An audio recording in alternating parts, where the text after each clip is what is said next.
চাঁদপুরের হরিণা ফেরিঘাট এলাকায় মেঘনা নদীতে থেমে থাকা একটি জাহাজে ৫ জনের মরদেহ এবং ৩ জনকে গুরুতর আহত অবস্থায় পাওয়া গেছে। আহত ৩ জনের মধ্যে হাসপাতালে নেয়ার পর ২ জন মারা যান। ফলে ওই জাহাজে থাকা মোট ৭ জনের মৃত্যু হল।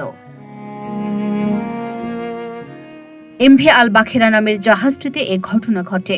জাহাজটি নোঙর করা অবস্থায় ছিল বলে জানা গেছে। হত্যাকাণ্ডের বিস্তারিত তথ্য এবং হতাহতদের নাম পরিচয় এখনও জানা যায়নি। জাহাজ থেকে মুমূর্ষু অবস্থায় ৩ জনকে উদ্ধার করে বিকেল ৪টার দিকে চাঁদপুর সদর হাসপাতালে ভর্তি করা হয়। তাদের মধ্যে ২ জনকে কর্মরত চিকিৎসক মৃত ঘোষণা করেন। আহত অপরজনের নাম জুয়েল। তার বিস্তারিত পরিচয় জানা যায়নি। ২ জন পেশেন্ট এখানে ব্রড ডেড ছিল, ওনারা মৃত হিসেবে আসছেন। আর একজন পেশেন্টকে আমরা এখানে ওনার গলায় ধারালো অস্ত্রের আঘাত ছিল, আমাদের শ্বাসনালী সেটা কাটা ছিল। তো এখানে ইমার্জেন্সি ট্রিটমেন্ট দেওয়ার পর ওনাকে ঢাকায়।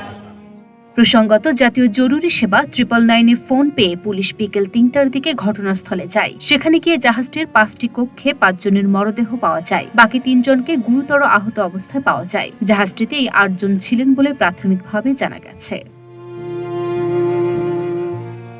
Luna Afroz Nipa, Dhaka post.